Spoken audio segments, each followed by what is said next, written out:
the relationship and know more about you. মার্কিন ধনকুবের Elon মাস্কের নতুন রাজনৈতিক দল আমেরিকা পার্টি গঠনের ঘোষণায় ক্ষুব্ধ প্রতিক্রিয়া জানালেন প্রেসিডেন্ট ডোনাল্ড ট্রাম্প। সাংবাদিকদের প্রশ্নের জবাবে মাস্কের রাজনৈতিক উদ্যোগকে হাস্যকর আখ্যা দিয়ে তিনি বলেন, মার্কিন ইতিহাসে তৃতীয় দল কখনোই সফল হয়নি।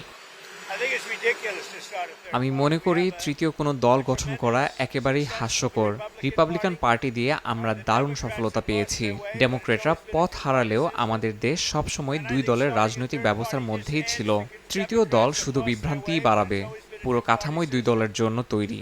তৃতীয় কোনো দল কখনোই সফল হয়নি। কাজেই মাস্ক চাইলে মজা করে দেখতে পারে, কিন্তু আমার দৃষ্টিতে এটা একেবারেই হাস্যকর।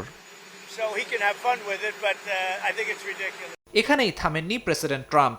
নিজের সামাজিক মাধ্যম ট্রুথ সোশ্যালে এক পোস্টে মাস্ককে কটাক্ষ করে লাইনচ্যুত ট্রেন আখ্যা দেন। ট্রাম্পের অভিযোগ, প্রতিশোধের বশেই এই উদ্যোগ নিচ্ছেন মাস্ক।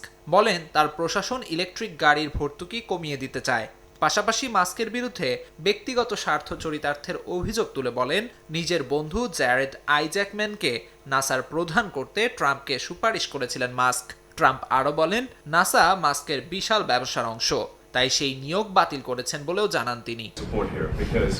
ট্রাম্পের তীব্র আক্রমণের জবাবে মাস্কও সরাসরি কটাক্ষ করেন প্রেসিডেন্টকে। বাজেট বিল নিয়ে ক্ষোভ উগরে দিয়ে বলেন, এই বিল যুক্তরাষ্ট্রকে দেউলিয়া করে দিচ্ছে। তার দাবি, বিলটি ধনীদের কর ছাড় করলেও স্বাস্থ্য ও কল্যাণ খাতে বড় আঘাত হেনেছে। কংগ্রেশনাল বাজেট অফিসের হিসাবে বিলটি 2034 সালের মধ্যে বাজেট ঘাটতি বাড়াবে $3.3 ট্রিলিয়ন। এতে করে 1 কোটিরও বেশি মানুষ স্বাস্থ্য বীমা হারাতে পারেন।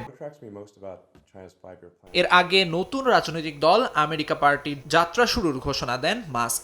তার এই উদ্যোগ রাজনৈতিক প্রতিবাদের রূপ বলেই মনে করছেন বিশ্লেষকরা। মাস্কের দাবি, ডেমোক্র্যাট ও রিপাবলিকানরা একে অপরের প্রতিচ্ছবি। আমিরুল ইসলাম আলিফ, সময় সংবাদ।